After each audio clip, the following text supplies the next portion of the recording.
Hi everyone, Aaron here for Zollotech, and the iPad Pro is my go-to device when I'm not editing videos, but that could change very soon thanks to the updated Final Cut Pro. In fact, this probably gets more use than any other device that I use other than maybe my iPhone where it's in my pocket all the time. I typically prefer a larger screen such as the iPad, so I thought we'd talk about what it's like as far as using it 90 days later or 3 months. We'll talk about durability, scratches, the display, battery life, and more. Now, this is the nano texture version of the 13-inch iPad Pro M4. It has Wi-Fi and cellular along with 1 terabyte of storage. If we go into settings and then we go to storage, you'll see I'm using 178 gigabytes of 1 terabyte, and most of that space is actually from Final Cut Pro. So this is a really great device as far as just using it. The design is incredible with its super thinness. Every time I take it off of the Magic Keyboard, which I use it on regularly, every time I remove it, which isn't that often, I'm just amazed at how thin it is. It's incredibly thin, and it doesn't really compromise anything that the previous generation had as far as the design. So with its thinness, it still has great speakers and everything else. We'll talk about that a little bit more, but you can see the Apple Pencil is actually a little bit wider than the iPad itself. So it's just an incredibly thin, very nice to use device, and it's something that I really enjoy using. Now, I actually use the Magic Keyboard to keep it safe, so I don't have a screen protector on it, but that's because I close it with the Magic Keyboard, and the Magic Keyboard actually doesn't imprint any sort of keys or anything like that, and it hasn't scratched at all. So it has this little gasket around it that's kept it safe. So you can see there, it's barely raised above the keyboard, but you can see it. There's a little gasket there, and that keeps the screen safe from sort of touching the keyboard now that it's got this metal surface. And with the Magic Keyboard, I think it's pretty great, but one complaint I have about it is when you tilt this back and if it's on your lap, it easily feels like it's going to tip over. So that's probably my only complaint about the Magic Keyboard this time around, as the actual iPad is set back just a little bit. If we take a look at the previous one here, this is the other one I used for quite some time prior to this, and you'll see if I line up the keyboards here, the screen itself is actually forward of the other one. So if I line them up, the screen is actually large enough forward that I can put my finger between the gap there. Because of that, the center of gravity is back on the keyboard and it feels much easier to tip over. That's probably my one complaint about the entire thing. Other than that, the overall design and ergonomics is great with our function keys across the top to be able to adjust the brightness, adjust the screen, not only the screen, but also the keyboard here, where we can turn on different modes, play music, or just adjust it however we'd like. So if I turn the light off in here, let's go ahead and turn that off. We can turn on the keyboard brightness here, and you'll see it there. So the keyboard's nice and bright. We have that option if we want to use it, and it's great to have that as an option here. So with the light back on, again, I really appreciate using this. The trackpad works as expected, and it's a little bit better than it was before. Definitely a more premium experience compared to the previous one. My one other complaint with it is the port on the side, while they've sort of flattened it out, isn't high speed. You can charge with it, but it's not super high speed, and of course you have this tiltability. And while the Magic Keyboard does a good job of protecting your iPad, it doesn't protect your personal information like today's sponsor, Incogni, does. Finding someone's personal information online has become increasingly simple and can reveal personal information you really don't want others to know. There are data brokers trying to gather as much information about you as possible, with whole teams dedicated to gathering and selling your personal information. Incogni helps remove your personal data online so it can no longer be exploited by data brokers and others. Within 10 minutes of signing up for Incogni with my own information such as email addresses, home address, and phone numbers, Incogni identified 10 websites and had already sent removal requests. Now, after a month, they've actually sent 135 requests, they've completed 86, and there's 49 still in progress. When Incogni has successfully verified removal, you can see everything done in your activity list. I used to try and remove this data myself, and it takes hours. Incogni does that work for you, saving you a ton of time, and I genuinely recommend you try it out and get all of your information out of the other's hands and back into your own. You can try this out yourself risk-free with a 30-day money-back guarantee. Be sure to check out the link in the description and use code Zollotech to get 60% off an annual plan. Thanks again to Incogni for sponsoring this video. Now, as far as battery life goes, battery life on the iPad has actually been pretty good with the latest version. Despite running iPadOS 18 betas and different things like that, if we go into our battery settings, of course, now they give us our battery health, our cycle count, where I have 36 different cycles with 100% capacity still. Based off of this, just using it regularly throughout the day, I get about 8 hours total if I was to use it completely. So if we go back here, let it load, you'll see the last 10 days. I used it the other day for 2 hours and 2 minutes, and then you can see 2 hours before that, but typically I'll get about 6 to 8 hours of regular use, whether that's using Wi-Fi, cellular, or something else. If I was just browsing the web, I could get about 10 hours, but typically about 8 hours is normal, using YouTube, and then maybe using it for some notes with things such as craft, or maybe just browsing the web. Sometimes you'll get a little bit less depending on how you're actually using it. Now, before I mention durability, and as far as scratches and everything, I don't have a single scratch on here. I'm happy to report this nano coated display seems really great as far as durability, and the cloth that's included really cleans it up very easily. So that's something I really appreciate. Now, not everyone is going to like this display, but it seems to have held up better than my previous generation. So the previous one actually has some scratches on it. So if I put this back on here, bring in the previous one I showed before and open it up here, you can see there's some scratches on it. So if I remove the iPad, you'll see there in the middle, there's a scratch. There's a few here and there, despite it being in the Magic Keyboard the entire time. This seems to do a little bit better job, maybe because it's actually got this gasket around it, as I mentioned earlier, but maybe that's why it's just a little bit better this time around. Again, I only use this to clean it, so maybe that helps as well. And I really like the anti-reflectivity of it. So if I go in here, it does have a little bit of a matte texture to it. It feels a little different and looks more like you might have a screen protector on it from time to time, but it's still nice and rich and vivid. And I actually appreciate this look having zero reflections whatsoever. I haven't found that the pencil actually causes any scratches or anything like that. And I've also found that it doesn't have an issue with bending. It's definitely more rigid than the previous generation. Some others have tested that out, and it seems to be very, very rigid this time around. Again, when it's in the Magic Keyboard, it's going to be that much more stronger or that much more resilient to bending. So it's definitely an improvement this time around.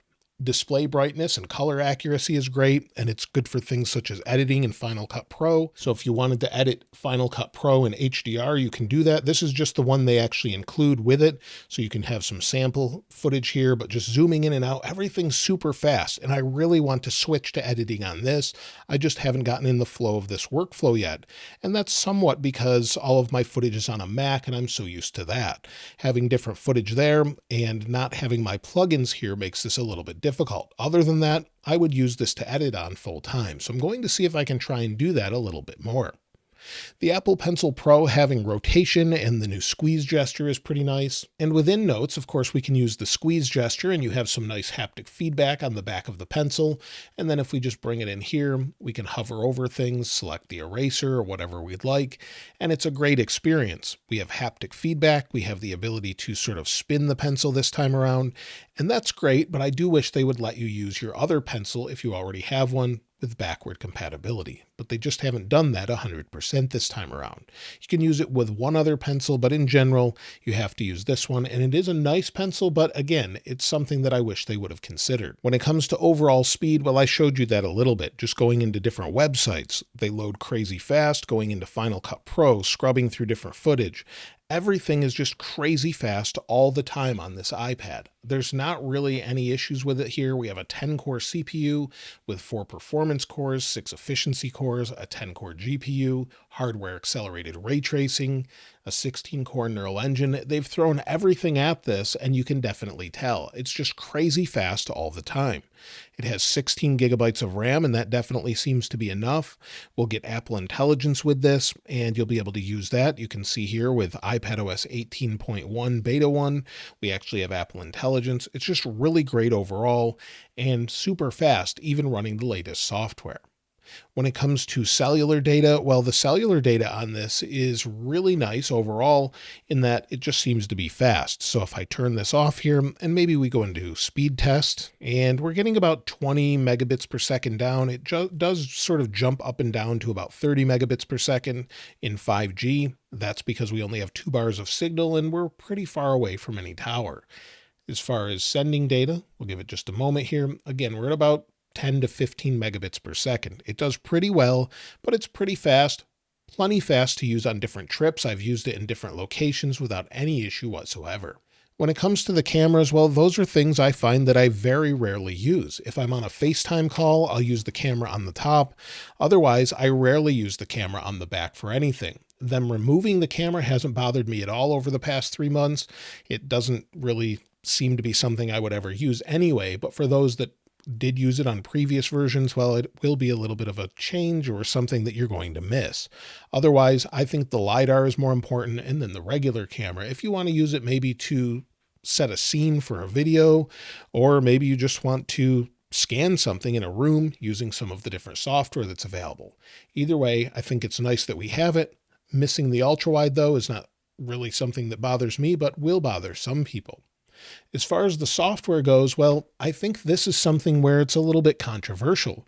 For me, it does everything I want it to, except I think the Files app could use a little bit of an improvement to function maybe more like Finder on a Mac. That would really set this up so that I could use it a little bit better. Other than that, though, I have no issues with it. Dragging and dropping things, moving things throughout the operating system, I have no issue whatsoever. This is kind of how I use it, just one page here. I don't use it with anything else, external monitors or anything. I like simplicity and one app at a time. Go into one, go into the next. Occasionally, maybe I'll bring in something else, slide up, and maybe you could bring in another app if you wanted to use it. I do use it like that from time to time, but that's only when taking notes. Otherwise, I find that I actually use it just like this, one app at a time. After using this for about 90 days or so, I had some concerns initially about the speakers maybe not having as much bass or not sounding as good. We still have 4 speakers, 2 on each side, and they sound great. They have resonance chambers, but they've been redesigned a little bit compared to the previous generation. There were some concerns about the overall sound quality since it's actually in such a smaller area as far as the overall size of the iPad, but it doesn't really seem to be an issue here. It doesn't seem like it's much of a compromise. It has great spatial audio, great stereo sound, and goes nice and loud. If we take a quick listen, we'll go into Files here where I have some royalty-free music. Let's go ahead and go on to my Apple Watch here. I'm actually in the mode where I can listen to the overall sound level of something with decibels. So if we go in here, we'll go and press play. We'll turn this up.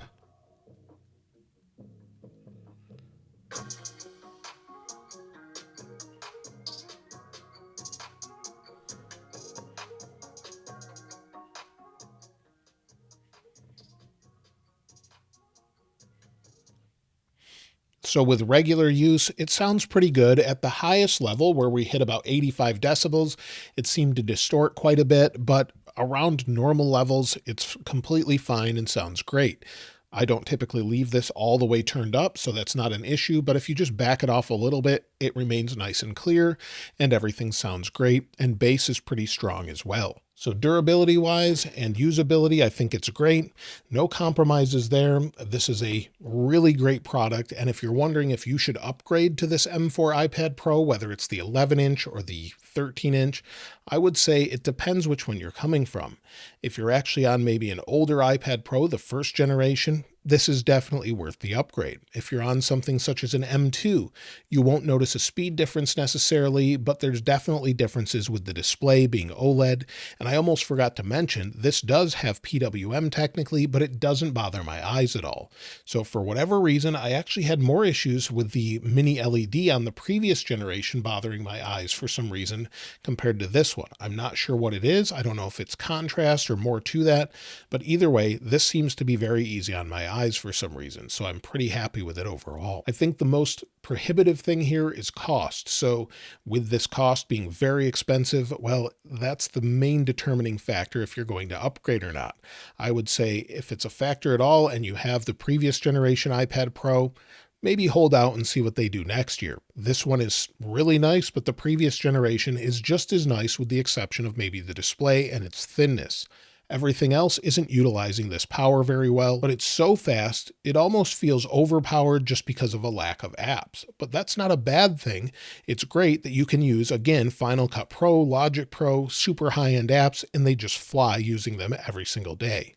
So that's all I really have to say about this device. It's my favorite device I've ever used from Apple at this point, as far as maybe using it day to day. If I had to get rid of my Mac, I would use this 100%. So let me know what you think of it though in the comments below. Again, thanks to Incogni for sponsoring this video, and be sure to check out their link in the description. Of course, if you'd like to get your hands on this wallpaper, I'll link it in the description like I normally do. And if you haven't subscribed already though, please subscribe. And if you enjoyed the video, please give it a like. As always, thanks for watching. This is Aaron. I'll see you next time.